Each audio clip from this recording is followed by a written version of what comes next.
അടുത്തൊരു മുൻപിലെ പുത്തൻ പ്രൊമോയിലേക്ക് ഏവർക്ക് സ്വാഗതം. ഈ പ്രൊമോ ഇഷ്ടപ്പെടുവാണെങ്കിൽ സബ്സ്ക്രൈബ് ചെയ്യണേ, അതുപോലെ തന്നെ ലൈക്ക് ചെയ്യണേ, സപ്പോർട്ട് ചെയ്യണേ. അങ്ങനെ എല്ലാവരും കൂടെ നെടുമ്പുരക്കിലേക്ക് വരികയാണ്. അപ്പം കൃഷ്ണമോള എന്ന ഡോറ് തുറന്നതാണ്. അപ്പം നോക്കുമ്പോഴത്തേക്ക് ഗംഗാധരനും ശിവനും അതുപോലെ തന്നെ രാജീവും ഉണ്ട്. അപ്പം കൃഷ്ണമോൾ കൈയെടുത്ത് വെച്ചിട്ട് പോവുകയാണ്. എങ്ങോട്ടാണ് എല്ലാവരും?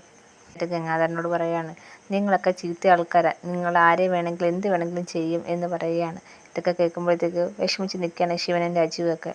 എന്നിട്ട് ബാലേന്ദ്രനായിട്ട് ശിവനോടും രാജീവായിട്ട് പറയുകയാണ്, അലീനയ്ക്ക് എന്തെങ്കിലും സംഭവിച്ചാൽ സ്റ്റേറ്റ് കോടതി മുതൽ സുപ്രീം കോടതി വരെ നിങ്ങളൊക്കെ കയറ്റിയിറക്കും. അവൾക്ക് എന്തെങ്കിലും സംഭവിച്ചില്ല എന്ന് ബാലേന്ദ്രൻ പറയുകയാണ്. എന്നിട്ട് ബാലേന്ദ്രനാണ് ശിവനോട് ചോദിക്കുകയാണ്, ഇപ്പം തനിക്ക് മനസ്സിലായോടോ ഞാൻ ആരെയെ സംരക്ഷിച്ച് നിർത്തിയെന്ന്? ശിവൻ പറയാണ്, മനസ്സിലായി എന്ന് പറയാണ്. പിന്നെ കാണിക്കുന്നത് ഗംഗാധരനാണെങ്കിൽ ബാലേന്ദ്രനോട് പറയാണ്, ഈ കാര്യങ്ങളൊക്കെ വൈജി അറിഞ്ഞു കഴിഞ്ഞാൽ ഒന്നീ ആത്മഹത്യ ചെയ്യും, അല്ലെങ്കിൽ ഡിവോഴ്സ് വാങ്ങിച്ചുകൊണ്ട് പോകും എന്ന് പറയണം. അപ്പോൾ ബാലേന്ദ്രൻ പറയാണ്, ഈ കാര്യങ്ങൾ വൈജി അറിഞ്ഞാൽ പിന്നെ വൈജിയുടെ കൂടെ ബാലേന്ദ്രൻ കാണത്തില്ല, ഞാൻ അവിടെ ഭർത്താവായിട്ട് തുടരത്തില്ല എന്ന് പറയാണ്. ഇതൊക്കെയാണ് പ്രൊമോയിൽ കാണിച്ചിരിക്കുന്നത്. എല്ലാവർക്കും ഇഷ്ടപ്പെട്ടെങ്കിൽ സബ്സ്ക്രൈബ് ചെയ്യണേ, അതുപോലെ തന്നെ സപ്പോർട്ട് ചെയ്യണേ.